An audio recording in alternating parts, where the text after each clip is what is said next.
हो अरे ई कौन शौक हो कि खटिया छोड़ के चटाई बिछावे लगलू? देखी हमार जीव मत जा रही। आए दादा, अरे ऐसे काहे बोला तारू?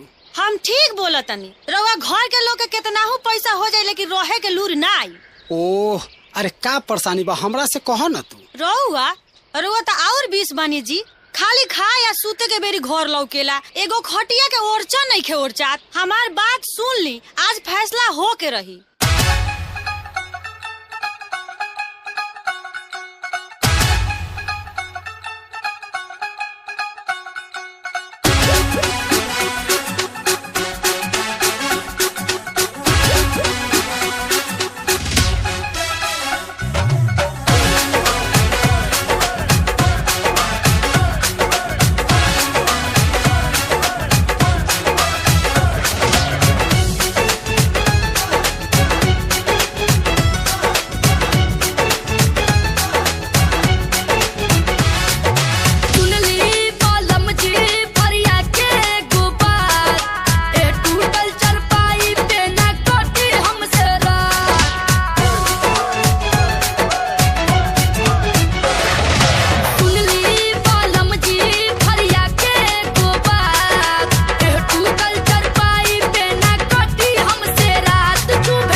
चुपुर चुपुर गड़े ओरे चनावाना, राजा चुपुर चुपुर गड़े ओरे चनावाना, सैया चुपुर चुपुर गड़े ओरे चनावाना, ओरे चनावाना।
सैया चुपुर चुपुर गड़े ओरे चनावाना, चुपुर चुपुर गड़े ओरे चनावाना, सैया चुपुर चुपुर गड़े ओरे चनावाना, ओरे चनावाना।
सैया चुपुर चुपुर